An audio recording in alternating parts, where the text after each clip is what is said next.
Hey, what's up, guys? It is the beginning of the end of my trek. I have about a month left before I'll be home back to Wisconsin.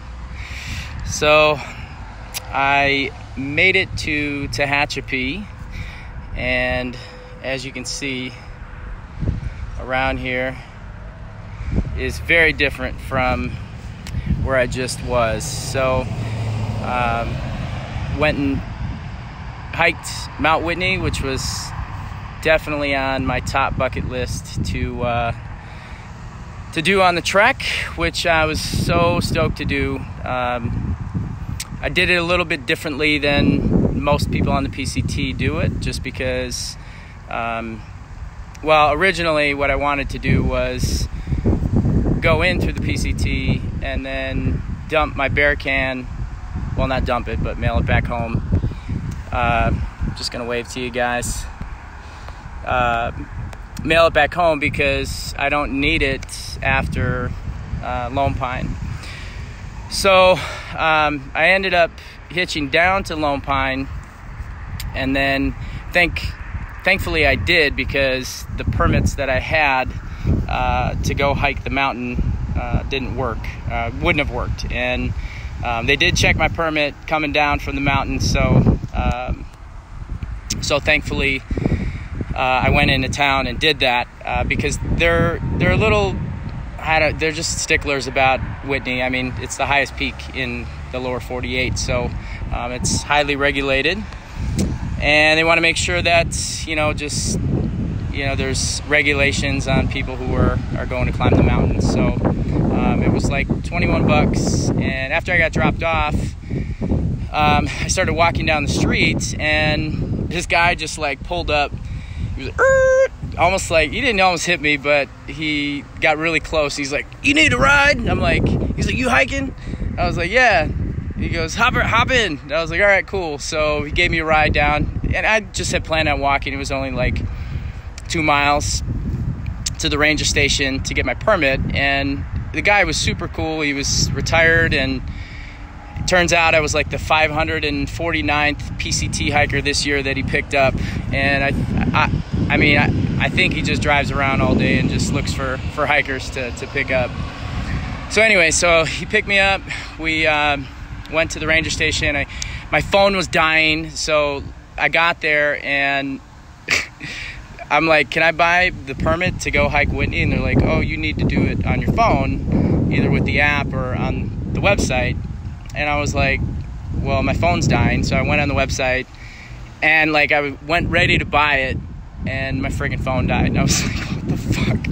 So went back out, because they wouldn't let me use their computers. They're like, "It's illegal, or we can't take payment information on our computers." Whatever. So I went back out to his car, charged my phone up. I got the last ticket for the day, which was the next day, the 24th, yesterday? Yeah. And thankfully, got the last one. So after I got my permit, the guy drove me up to the Whitney portal, which is basically the Mount Whitney campground. And a lot of people just park there, and then they can do day hikes. And then if they actually go up and do Whitney, obviously you'll need your permit. So did Whitney. I left my tent at 1 o'clock in the morning. It took about a half an hour to get up to the trailhead, and hiked in the dark with my headlamp on and music blaring in my ears, and definitely got rid of any fear that I've had of hiking in the dark. And it was actually pretty cool. I was passing a whole bunch of people on the way up. Everybody was just like looking at me, because I literally felt like I was flying up the mountain. I didn't have a heavy ass pack, and I just took some of the essentials with me, and it felt really good to have a light pack and hike. So took me roughly 5 and some change, almost 6 hours to get up there. And the last 2 miles at that elevation, I think because I was moving so quickly up the mountain, that I wasn't acclimatizing, if that's the right word. to the altitude, because I started to feel just like, I felt like, I don't know, like everything was just like farther away. It felt like it was farther away than it really was, and I was like a little off balance, and I didn't feel nauseous, or I didn't puke. A lot of people puke when they get high up. A lot of people get headaches. I didn't have any of that, but thankfully, you know, I sat down, took a couple rests, drank some water, ate some Starburst, and got some sugar in me, which I think helped. And I made it the last 2 miles and made it up to the top, and it was freaking beautiful up there, and really freaking cold and windy. It was so freaking cold. And I went to the edge, I went to the marker, took my pictures, did my handstand, took my flag photo, and I just kind of chilled up in this little structure that's up there.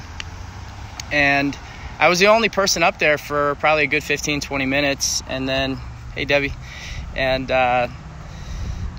which was pretty cool. So I just sat on the ground and ate a whole bag of gummy bears and a granola bar and just some other food, and it was just a really awesome experience just to have that whole area, the highest peak in America, all to myself, which was really cool.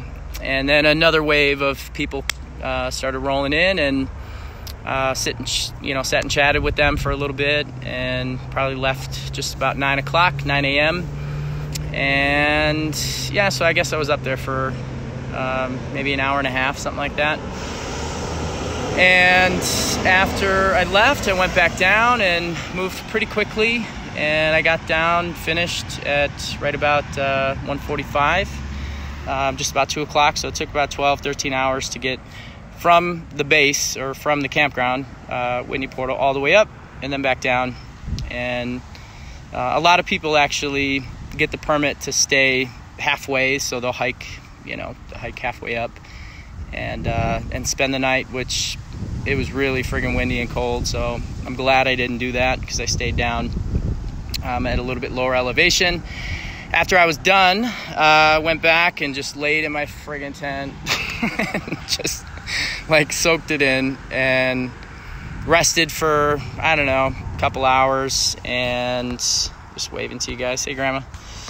And rested for a little bit, packed up my tent, and talked to some of the guys that I saw on the way down that had mentioned that they were going to give me a ride back down to Lone Pine. And turns out they overbooked their truck with other hikers. So just random guy came up and he was like, hey, does anybody need a ride back down to Lone Pine? I was like, yep, this dude right here.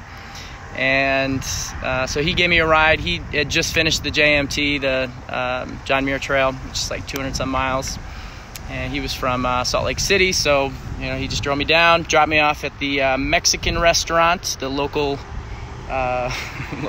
Mexican restaurant down there, and had a big old vegetarian wet burrito. It was friggin' amazing. Definitely hit the spot.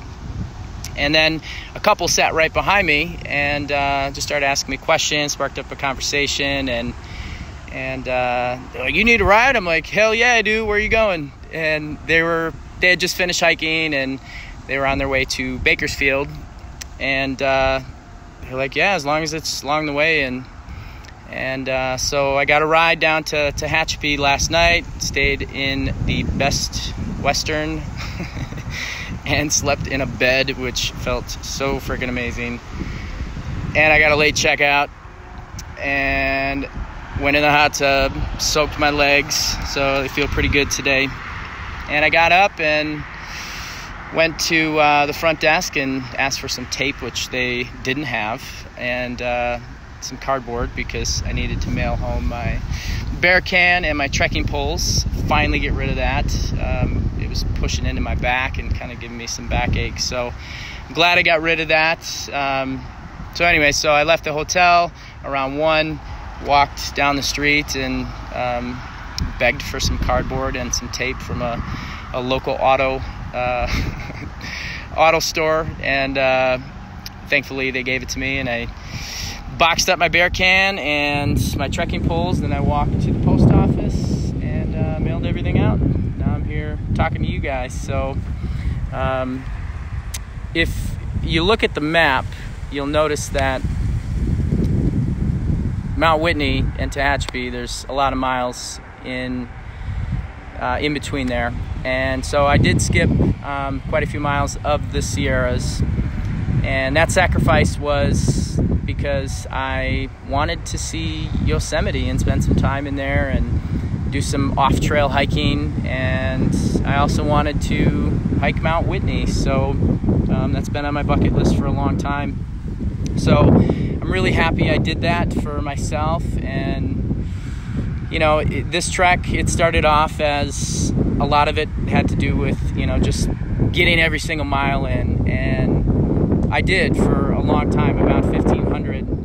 And once I got to Truckee, I don't know, just the light switch popped back on and was like, you know, your time is limited. You should really try and, you know, really try and experience stuff outside of the trail. And so that's what I've been doing. And I still have been obviously hiking, but I haven't been taking it as serious as I was in the beginning, and I feel good about that. And it's also giving me a good opportunity to come back and do some amazing sections in the PCT that are easily accessible, and can come back and get a much you know, different experience than I've had thus far. The Sierras, the other reason why I hitched down south is it's fucking 88 degrees here and I'm wearing shorts, and I don't do well with the cold. So it was just getting way too cold at night,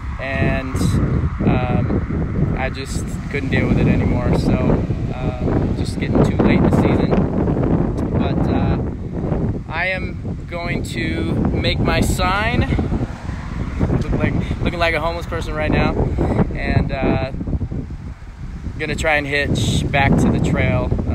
I don't think it's too far, but before I do that, I'm gonna try and get some food in me, maybe a beer, and then do a couple miles on the trail.